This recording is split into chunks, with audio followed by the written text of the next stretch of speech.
ಮೂಡ ಹಗರಣ ನಿನ್ನೆ ದಿನ ಮಹತ್ತರವಾಗಿರ್ತಕ್ಕಂಥ ತಿರುವನ್ನು ಪಡೆದುಕೊಂಡಿದೆ. ಎನ್ಫೋರ್ಸ್ಮೆಂಟ್ ಡೈರೆಕ್ಟರೇಟ್ 300 ಕೋಟಿಗೂ ಹೆಚ್ಚು ಬೆಲೆ ಬಾಳ್ತಕ್ಕಂಥ ಸ್ಥಿರ ಆಸ್ತಿಗಳನ್ನು ಮಟ್ಟುಗೋಲು ಹಾಕಿಕೊಂಡಿದೆ.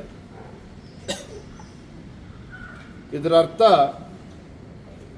ಮೇಲ್ನೋಟಕ್ಕೆ ಮತ್ತೊಮ್ಮೆ ಸ್ಪಷ್ಟವಾಗಿದೆ. ಮೂಡ ಹಗರಣದಲ್ಲಿ ಮುಖ್ಯಮಂತ್ರಿಗಳು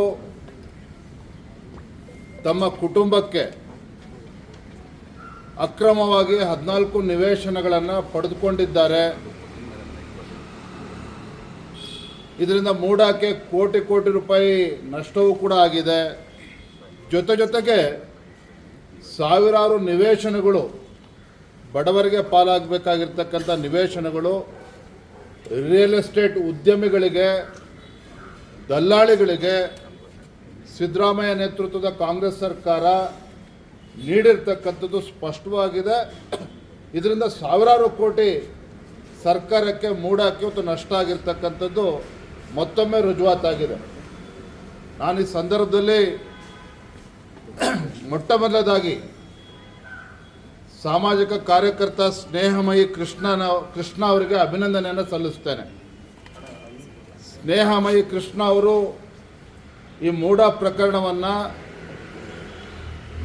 ಪ್ರಪ್ರಥಮವಾಗಿ ಬಯಲಿಗೆ ಎಳೆದಿರ್ತಕ್ಕಂಥವ್ರು. ಸ್ನೇಹಮಯಿ ಕೃಷ್ಣ ಮೇಲೂ ಕೂಡ ಅವರ ಧ್ವನಿಯನ್ನು ಹತ್ತಿಕ್ಕತಕ್ಕಂಥ ಕೆಲಸ ರಾಜ್ಯ ಸರ್ಕಾರ ಮಾಡಿತು. ಕಾಂಗ್ರೆಸ್ ಮುಖಂಡರುಗಳು ಅವನ ಮೇಲೆ, ಸ್ನೇಹಮಯಿ ಕೃಷ್ಣ ಅವ್ರ ಮೇಲೆ ಆರೋಪನ ಹೊರಿಸಿ ಅವ್ರನ್ನ ಅರೆಸ್ಟ್ ಮಾಡ್ತಕ್ಕಂಥ ಹಂತಕ್ಕೂ ಕೂಡ ರಾಜ್ಯ ಸರ್ಕಾರ ಹೋಗಿತ್ತು. ಇದರ ನಡುವೆ ಇವತ್ತು ಎನ್ಫೋರ್ಸ್ಮೆಂಟ್ ಡೈರೆಕ್ಟರೇಟ್ ನಿನ್ನೆ ಈ ಬೆಳವಣಿಗೆ ಏನಿದೆ, ಇದು ಮತ್ತೊಮ್ಮೆ ಸಿದ್ದರಾಮಯ್ಯನವರು ಅಪರಾಧಿ ಸ್ಥಾನದಲ್ಲಿ ನಿಲ್ಲಿಸ್ತಕ್ಕಂಥ ಕೆಲಸ ಆಗಿದೆ. ಇದರ ನಡುವೆ ಏನು ಹಿಂದೆ ರಾಜ್ಯಪಾಲರು ಪ್ರಾಸಿಕ್ಯೂಷನ್ಗೆ ಅನುಮತಿಯನ್ನು ಕೊಟ್ಟರು ಸಿದ್ದರಾಮಯ್ಯನವರ ವಿರುದ್ಧ ಮೂಡ ವಿಚಾರದಲ್ಲಿ, ರಾಜ್ಯಪಾಲರ ಮೇಲೂ ಕೂಡ ಅಪವಾದನ ಹೊರಿಸ್ತಕ್ಕಂಥ ಕೆಲಸ ಸಿದ್ದರಾಮಯ್ಯ ನೇತೃತ್ವ ಕಾಂಗ್ರೆಸ್ ಸರ್ಕಾರ, ಸಚಿವರುಗಳು ಕೂಡ ಮಾಡಿದರು. ರಾಜ್ಯಪಾಲರು ಪ್ರಾಸಿಕ್ಯೂಷನ್ಗೆ ಅನುಮತಿ ಕೊಟ್ಟಿರ್ತಕ್ಕಂಥದ್ದೇ ಅಪರಾಧ ಅನ್ನೋ ರೀತಿಯಲ್ಲಿ ಬಿಂಬಿಸ್ತಕ್ಕಂಥ ಕೆಲಸವನ್ನು ಮಾಡಿದರು. ತದನಂತರದಲ್ಲಿ ರಾಜ್ಯ ಉಚ್ಚ ನ್ಯಾಯಾಲಯ ರಾಜ್ಯಪಾಲರು ಕೊಟ್ಟಿರ್ತಕ್ಕಂಥ ಅನುಮತಿ, ಪ್ರಾಸಿಕ್ಯೂಷನ್ ಕೊಟ್ಟಿರ್ತಕ್ಕಂಥ ಅನುಮತಿ ಸರಿಯಾಗಿದೆ, ಮೇಲ್ನೋಟಕ್ಕೆ ಈ ಮೂಡ ಹಗರಣದಲ್ಲಿ ತಪ್ಪುಗಳು ನಡೆದು ಹೋಗಿದೆ, ಅವ್ಯವಹಾರ ನಡೆದಿದೆ, ಮುಖ್ಯಮಂತ್ರಿಗಳ ಕುಟುಂಬಕ್ಕೆ ಅಕ್ರಮವಾಗಿ 14 ನಿವೇಶನಗಳು ಕೊಟ್ಟಿದ್ದಾರೆ, ಇವೆಲ್ಲವೂ ಕೂಡ ಮೇಲ್ನೋಟಕ್ಕೆ ರುಜುವಾತಾಗಿದೆ ಅನ್ನೋದನ್ನು ಹೈಕೋರ್ಟ್ ಮತ್ತೊಮ್ಮೆ ಹೇಳ್ತಕ್ಕಂಥ ಕೆಲಸ ಮಾಡಿತು. ಈಗ ಇಡಿನೂ ಕೂಡ ನನ್ನ ಹೇಳಿದೆ. ಹಾಗಾಗಿ ರಾಜ್ಯದ ಗೌರವಾನ್ವಿತ ಮುಖ್ಯಮಂತ್ರಿಗಳು ಸಿದ್ದರಾಮಯ್ಯನವರು ಏನು ಇದ್ದಾರೆ, ನಮಗೇನು ಸಿದ್ದರಾಮಯ್ಯನವ್ರ ಬಗ್ಗೆ ದ್ವೇಷ ಇಲ್ಲ, ಆದರೆ ಅಪರಾಧ ಆದಂಥ ಸಂದರ್ಭದಲ್ಲಿ, ತಪ್ಪಾಗಿರ್ತಕ್ಕಂಥ ಸಂದರ್ಭದಲ್ಲಿ ಮುಖ್ಯಮಂತ್ರಿಗಳು ಈಗಾಗಲೇ ರಾಜೀನಾಮೆ ಕೊಡಬೇಕಾಗಿತ್ತು.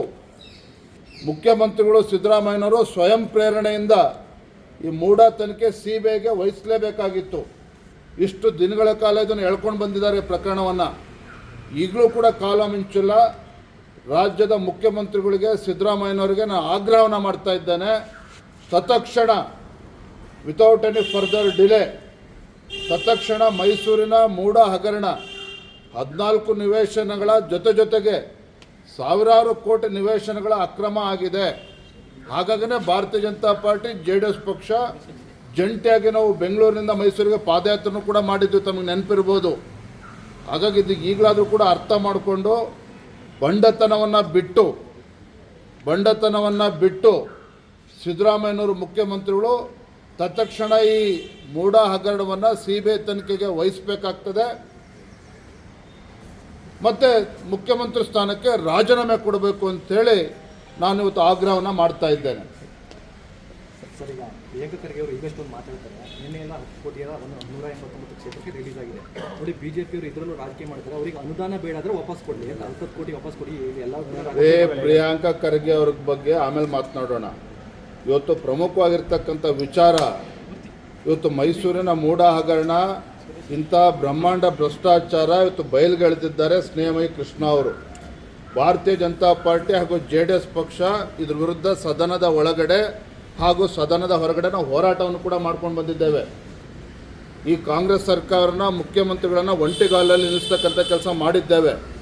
ಬಂಡತನ ಬಿಟ್ಟು ಮುಖ್ಯಮಂತ್ರಿ ತಮ್ಮ ಸ್ಥಾನಕ್ಕೆ ರಾಜೀನಾಮೆ ಕೊಡಬೇಕು. ರಾಜೀನಾಮೆ ಕೊಡುವ ಮುಂಚಿತವಾಗಿ CBI ತನಿಖೆಗೆ